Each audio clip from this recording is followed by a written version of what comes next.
하나님의 말씀 로마서 12장 14절에서 21절 말씀입니다.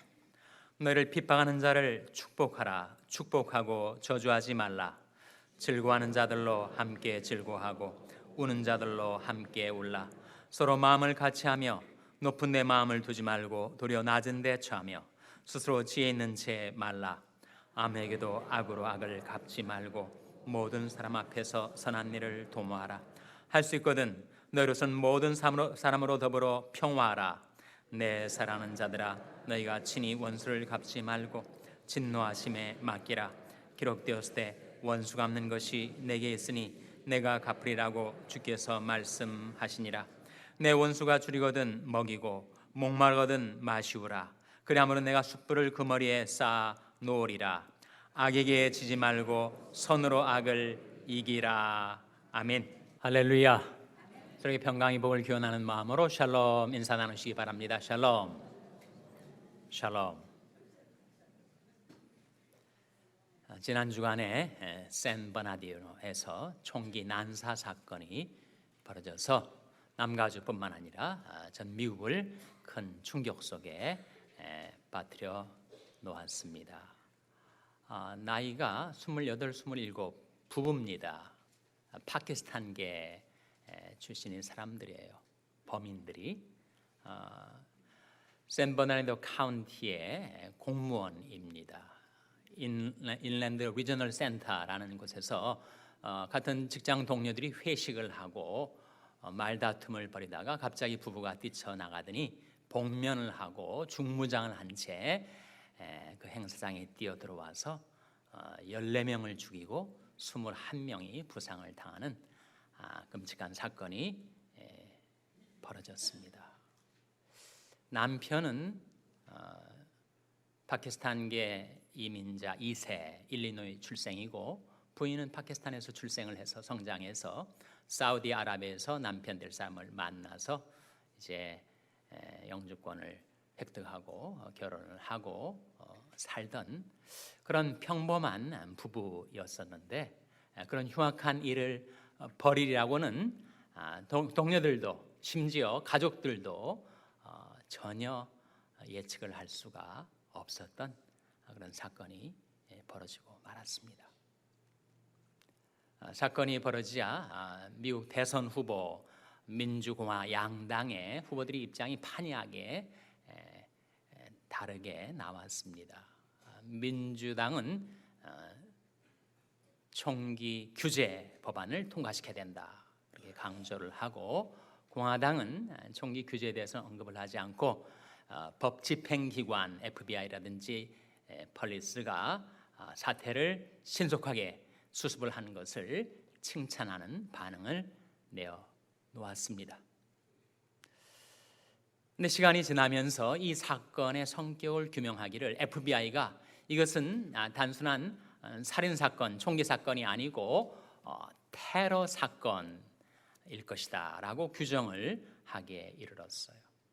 그 부인 말리크라는 파키스탄 여성이 페이스북에다가 IS 지도자에게 충성을 맹세하는 서약이 발견되면서 이것은 단순한 총기 사건을 넘어선 배후의 테러가 있는 테러 사건이다. 그렇게 되자 미국 사회, 미국 시민들이 반응이 완전히 달라지게 되었어요. 처음에는 총기 규제 쪽으로 목소리가 높여지다가 이제는 우리가 우리 스스로를 보호해야 된다. 총기를 사들여서 우리가 무장을 해야 된다. 그래서 이런 테러범들이 우리를 공격해 올 때 우리 스스로 방어를 해야 된다. 그래서 지금 최대한의 그 무기 사재기가 지금 일어나고 있다고 합니다. 참 역설적인 현상이죠.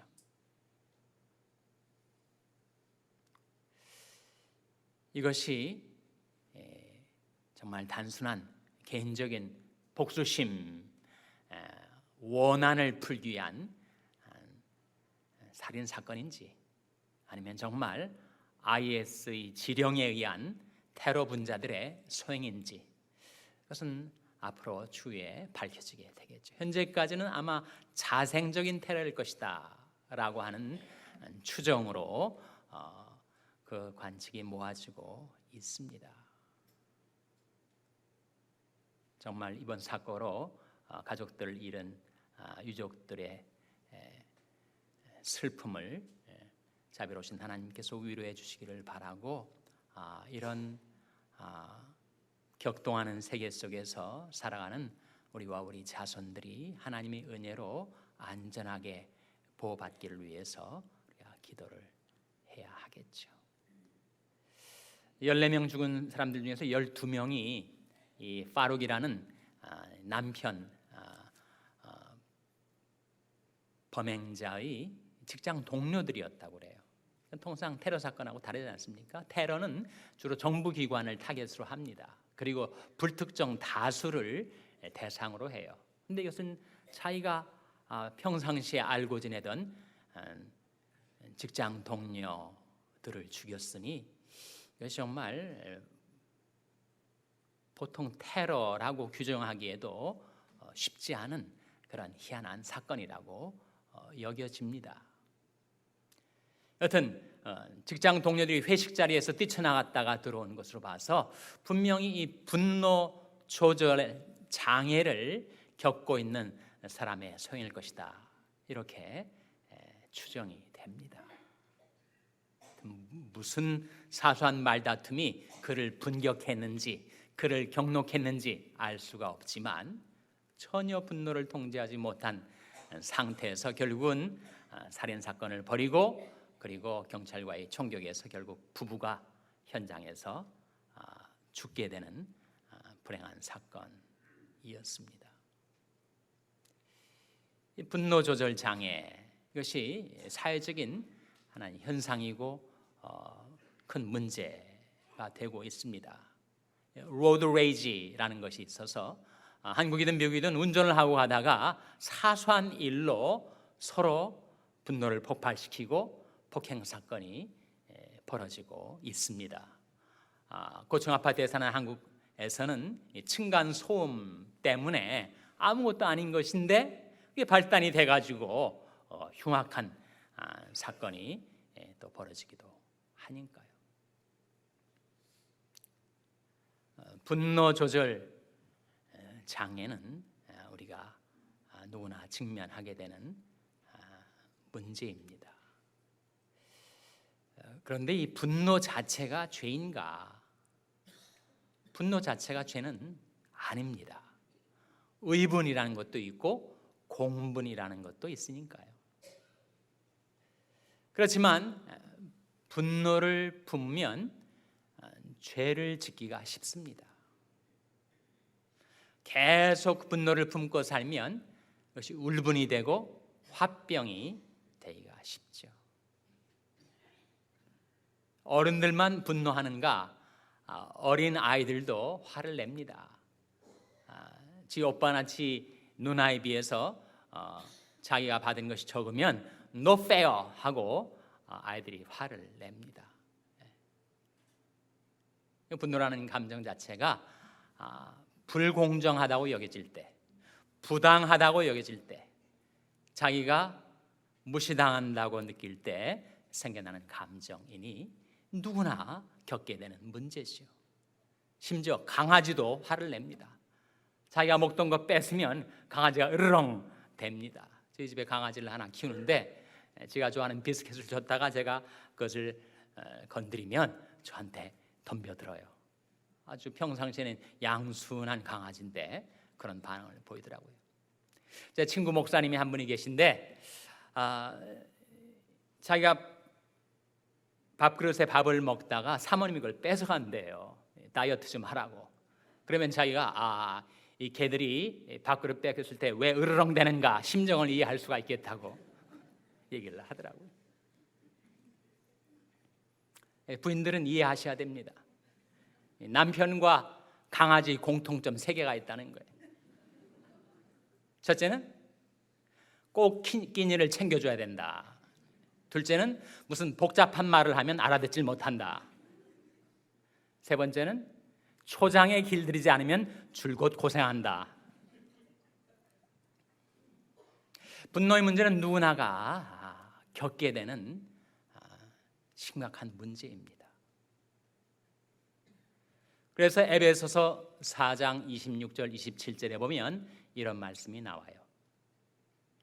분을 내어도 죄를 짓지 말며 해가 지도록 분을 품지 말고 마귀로 틈을 타지 못하게 하라.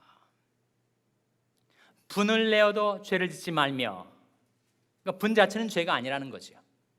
그런데 분을 품으면 죄 짓기가 쉽다는 겁니다. 그리고 해가 지도록 분을 품지는 말라. 해가 지도록 밤새 내내 울분을 사귀지 못해서 뜬 눈으로 밤을 하얗게 지새우고 그 다음 날도 계속 분을 품고 살면, 분은 환대, 불인데 불이 온몸을 지나다니면서 온 장기들을 다 망쳐놓지 않겠는가? 화병이 되지 않겠는가? 그리고 마귀로 틈을 타지 못하게 하라. 우리가 분노에 사로잡혀 있으면 마귀가 틈을 타서 나를 사로잡고 나를 도구로 만들어서 마귀의 의도와 용도대로 나를 쓰려고 할 수가 있다는 거죠. 그래서 우리들을 위하시는 하나님께서 그 말씀 가운데 우리에게 이르시는 말씀이, 분을 내어도 죄를 짓지 말며 해가 지도록 분을 품지 말고 마귀로 틈을 타지 못하게 하라. 그렇게 말씀하고 계신 겁니다. 근데 우리 일상생활 속에서 이런저런 일들로 마음에 화가 날 때가 있어요. 분노가 일어날 때가 있습니다. 남편과 아내 사이에, 가까운 사람들 사이에 화나는 일이 생기죠. 세계 평화 문제로 화나는 분들 계세요? 지구 온난화 때문에 나는 속이 상하다, 그런 분들 계십니까? 사소한 가장 가까운 사람들과의 관계 속에서 우리는 분노가 생깁니다. 어떻게 분노의 문제를 조절할 수 있는가? 세 가지 실질적인 처방이 있다는 겁니다. 첫째로 피하라 라고 합니다. 그 화가 나는 자리, 분노가 폭발 직전에 있게 만드는 그 자리에서 일단은 좀 떠나 있으라 하는 거죠. 피하라. 아니 지금 계속 서로가 화를 돋구고 그리고 마음을 격분시키고 있는 그 자리에 계속 있으면 누군가가 누군가를 향하여 분노를 폭발하게 되고 말 것이고, 또 상대방은 또 가만히 있겠는가? 그러니까 일단 피하라. 부부싸움이 시작될 때 빨리 한쪽이 피하세요. 남편이 피하세요.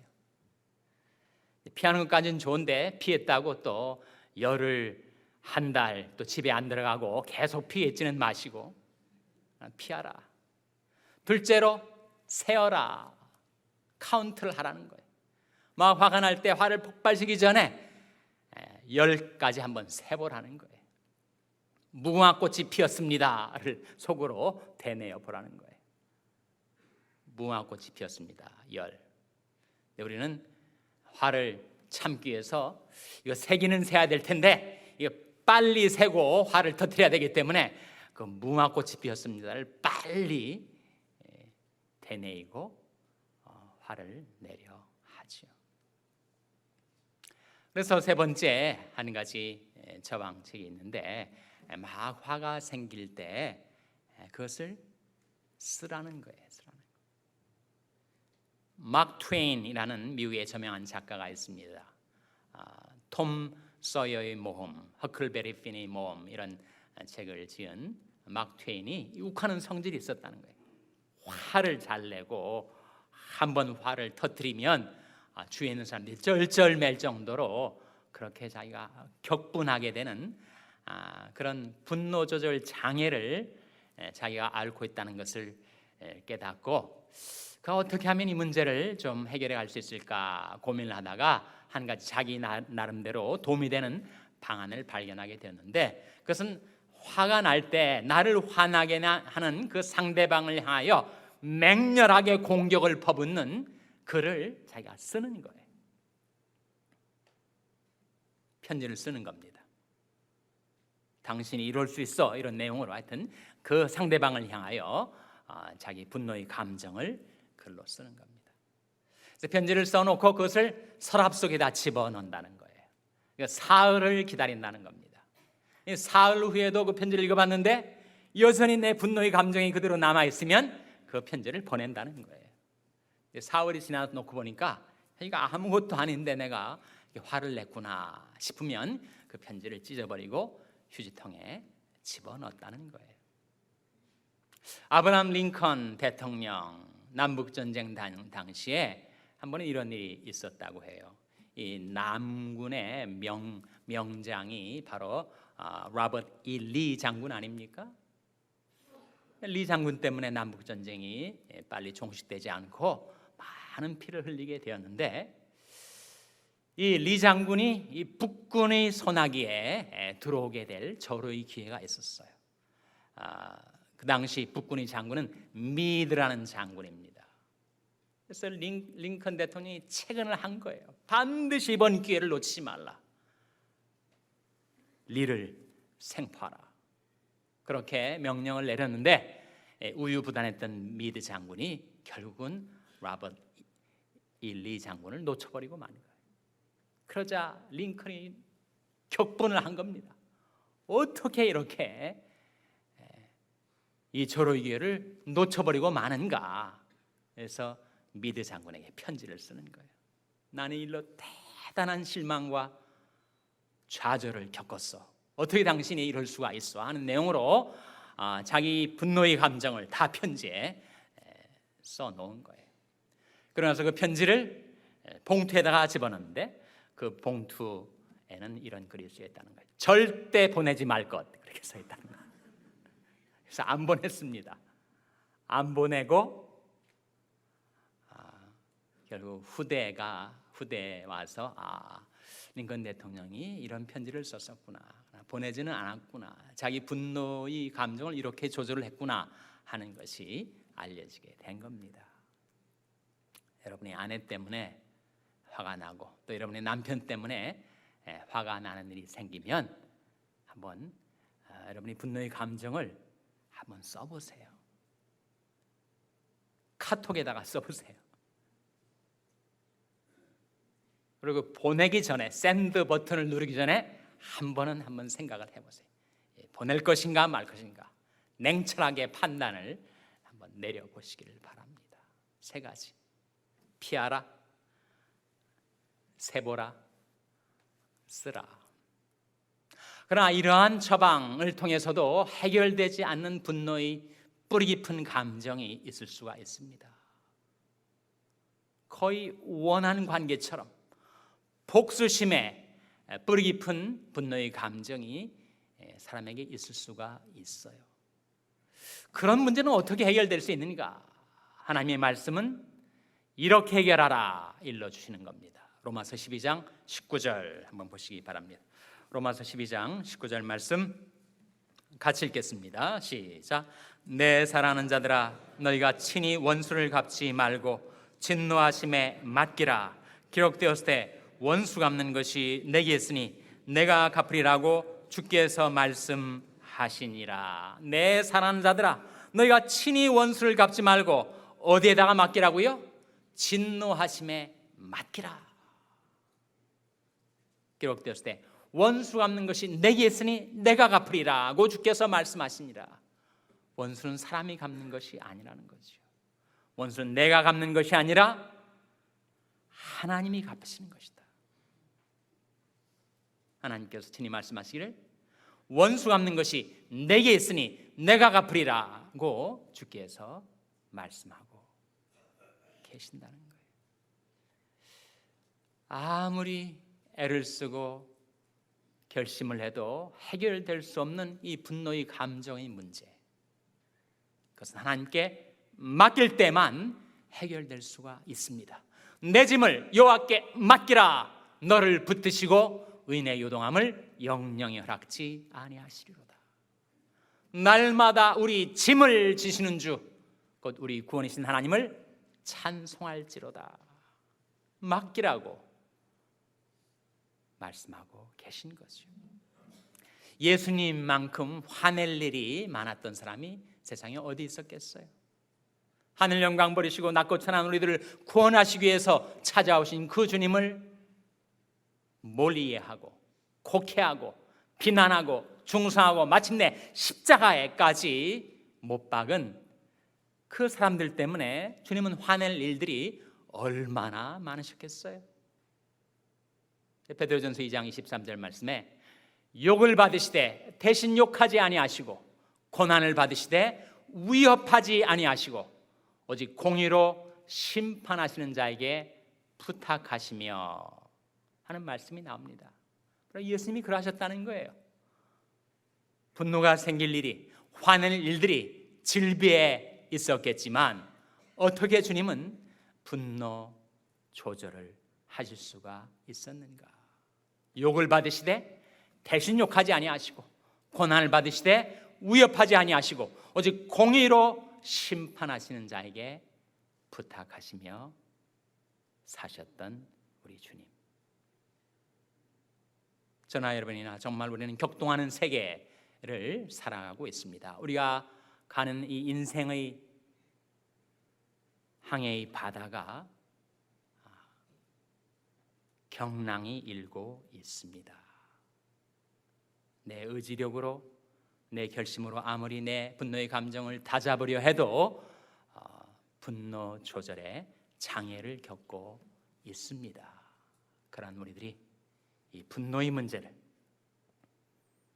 하나님이 진노하심에 맡기고 모든 것을 공의로 심판하시는 하나님께 부탁함으로 여러분의 영혼 속에 평안이 깃들게 되고 여러분이 가는 인생의 항해가 순항이 계속되기를 주님의 이름으로 축원합니다. 기도하시겠습니다. 아버지 하나님, 저희들이 살고 있는 이 세상도 격동을 하고 저희들이 가는 인생의 항해도 경랑을 맞을 때 저희 스스로의 힘으로 감당할 수 없는 이 분노의 짐을 하나님께 맡기고 살게 도와주시옵소서. 우리 주님께서 어떻게 사셨는가를 말씀을 통하여 보여주셨사오니 저희들도 욕을 받되 대신 욕하지 않고 고난을 받되 위협하지 않고 오직 공의로 심판하시는 하나님께 부탁드리며 살게 도와주시옵소서. 하나님이 가져주시는 참 평안이 저희 영혼 속에 깃들게 해주시기를 바라옵고 예수님의 이름으로 기도하옵나이다. 아멘.